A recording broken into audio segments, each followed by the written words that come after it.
Squall is dead theory, Final Fantasy VIII. There are a lot of creepy theories about video game storylines, but this one is actually one of the most plausible. At the end of Disc 1, Squall is stabbed in the chest with an ice shard and loses consciousness.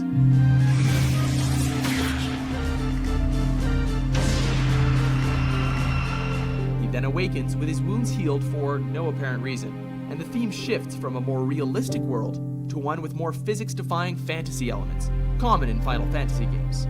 The theory? This disc onward is all part of Squall's dying dream.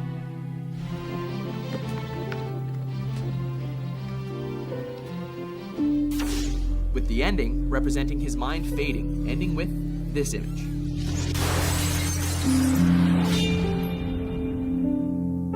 Number 7, Herobrine, Minecraft.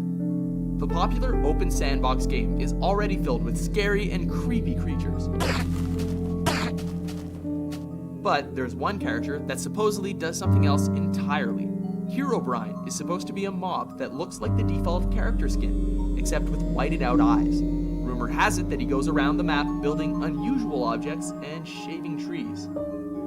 Oh shit! No! What? Guys? Notch has denied that Herobrine exists, though he has had fun with the mystery, adding the note Herobrine removed to the 1.7.2 update. Number 6, The Fetus from Hell, Earthbound. The final battle of Earthbound has been the subject of a lot of speculation, given its creepy appearance. Many fans have in fact claimed that the final area where you fight Gygus resembles a woman's cervix, and that the image of Gygus is that of a demonic-looking fetus, which, in turn, has led to the theory that Gygus is some sort of twisted anti-abortion message.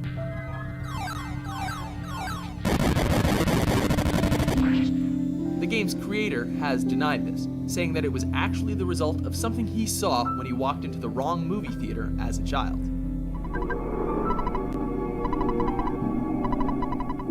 Number 5, The Madden Curse, Madden series. While video game fans can be manic, sports fans are notoriously superstitious. It's been said that whoever appears on the cover of the Madden game for that year is cursed for that season either by injury or bad performance.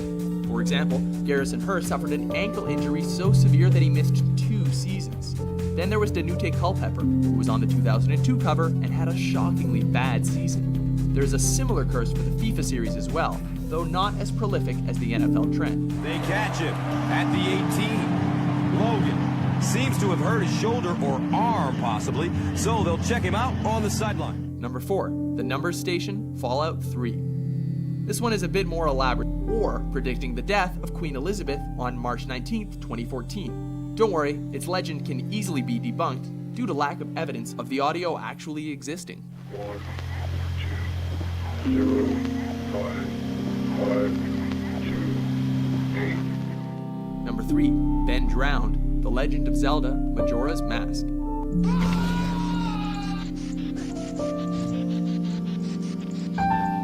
As if the game with a freaky face moon crashing into the earth wasn't creepy enough, someone went even further with this infamous creepypasta story.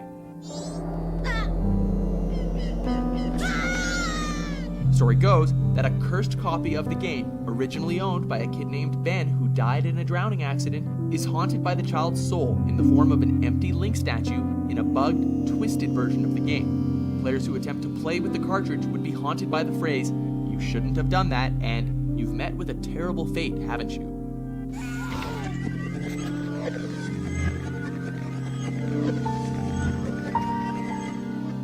Number 2, Lavender Town Syndrome, Pokemon Red and Green, Japanese version. This legend claims that the music in Lavender Town supposedly had frequencies in the Japanese Red and Green versions of the game that were removed in the Western Red and Blue releases.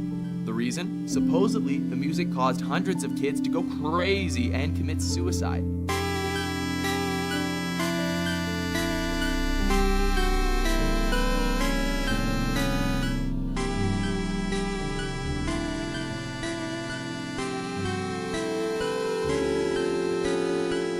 It is a bit of a stretch though, since there seems to be no difference between the Japanese and US versions of the song.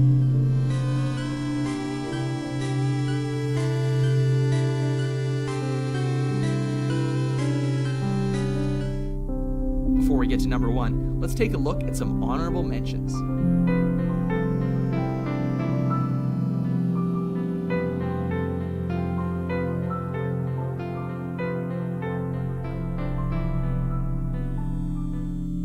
Number 1, Polybius, the Phantom Arcade Cabinet. Taking the top spot is the legendarily deadly game. The story goes that an arcade machine where you play a puzzle shooter would throw all sorts of flashing imagery at you that would cause mental health issues or even drive people to suicide. Even more sinister were reports of men in black coming into the arcades to collect the game data.